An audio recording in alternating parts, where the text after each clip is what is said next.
राजा के पास गया और बोला, महाराज, मैं आपसे कर्ज मांगने आया हूं। कृपा कर आप मुझे 5,000 रुपए दें। मैं 5 वर्ष में लौटा दूंगा। राजा ने उसकी बात पर विश्वास कर उसे 5,000 रुपए दे दिए।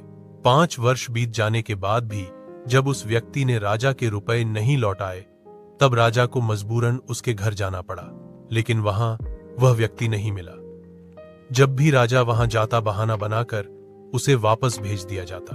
एक दिन फिर राजा उस व्यक्ति के घर गया तो वहां एक छोटी लड़की बैठी थी। राजा ने पूछा, तुम्हारे पिताजी कहाँ हैं?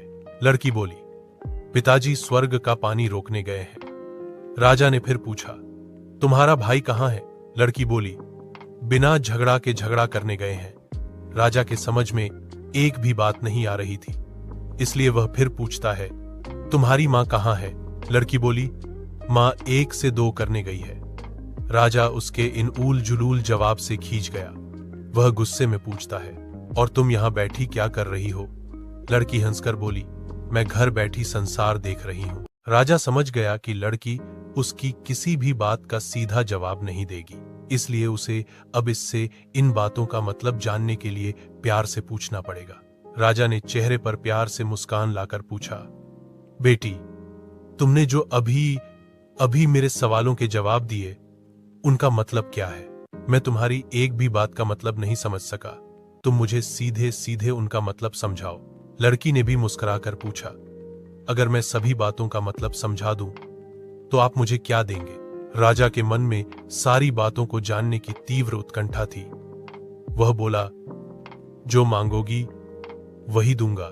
तब लड़की बोली, आप मेरे पिताजी का सारा कर्ज माफ कर देंगे तो मैं आपको सारी बातों का अर्थ बता दूंगी। राजा ने कहा, ठीक है, मैं तुम्हारे पिताजी का सारा कर्ज माफ कर दूंगा। अब तो सारी बातों का अर्थ समझा दो। लड़की बोली, महाराज, आज मैं आपको सारी बातों का अर्थ नहीं समझा सकती। कृपा कर आप कल आएं, कल मैं जरूर बता दूंगी। राजा अगले दिन फिर उस गरीब व्यक्ति के घर गया। आज वहां सभी लोग मौजूद थे। वह आदमी, उसकी पत्नी, बेटा और उसकी बेटी भी।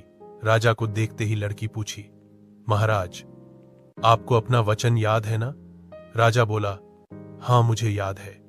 तुम अगर सारी बातों का अर्थ बता दो तो मैं तुम्हारे पिताजी का सारा कर्ज माफ कर दूंगा। लड़की बोली, सबसे पहले मैंने यह कहा था कि पिताजी स्वर्ग का पानी रोकने गए हैं। इसका मतलब था कि वर्षा हो रही थी और हमारे घर की छत से पानी टपक रहा था। पिताजी पानी रोकने के लिए छत को बना रहे थे। दूसरी बात मैंने कही थी कि भैया बिना झगड़ा के झगड़ा करने गए हैं।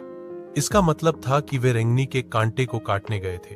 अगर कोई भी रेंगनी के कांटे को काटेगा तो उसके शरीर में जहां तहां कांटा गड़ ही जाएगा, यानी झगड़ा नहीं करने पर भी झगड़ा होगा और शरीर पर खरोंचें आएंगी।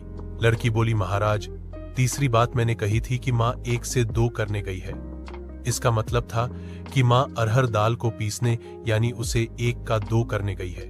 चौथी बात तो उस समय मैं भात बना रही थी और उसमें से एक चावल निकाल कर देख रही थी कि भात पूरी तरह पका है कि नहीं, अर्थात चावल के संसार को मैं घर बैठी देख रही थी। यह कहकर लड़की चुप हो गई। फिर राजा ने कहा, तो तुमने मुझे आज क्यों बुलाया? लड़की हंसकर बोली, मैं तो बता ही चुकी हूं कि कल जब आप आए थे तो मैं भात बना रही थी।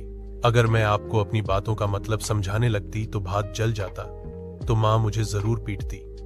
राजा लड़की से प्रसन्न होकर पिताजी का कर्ज माफ कर देता है।